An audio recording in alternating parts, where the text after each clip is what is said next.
Well, today at the potting table, we are going to demonstrate how to plant a Diamond Spire Gardenia, or something that I like to call movable fragrance.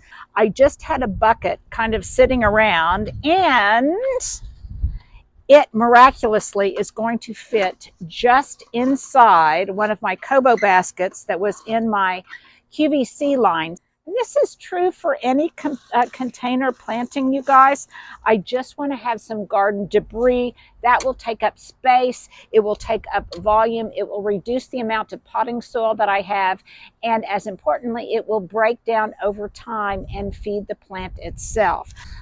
Look at these fabulous buds. Okay, these buds just make me so happy.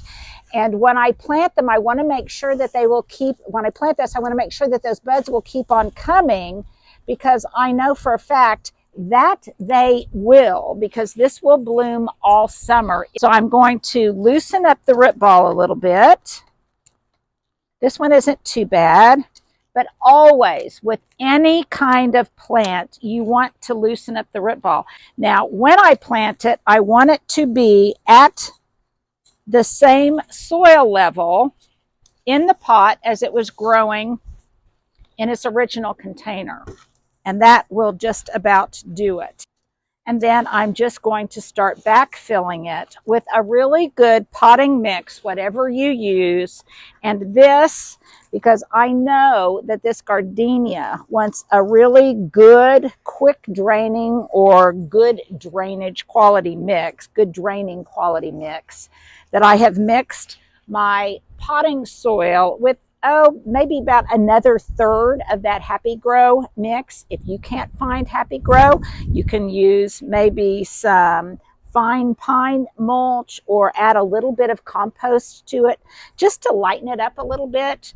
Maybe even a little bit of vermiculite if you feel like your potting mix is a little too heavy, and sometimes they can be. At this point, I'm going to give it a feed, and it will benefit from hollytone because gardenias like acidic conditions. And by the way, if your gardenia starts yellowing, it might be that you're overwatering it a little bit. If the leaves start turning yellow, it might also be that you're really leaching out a lot of the plant, the nutrients that is in the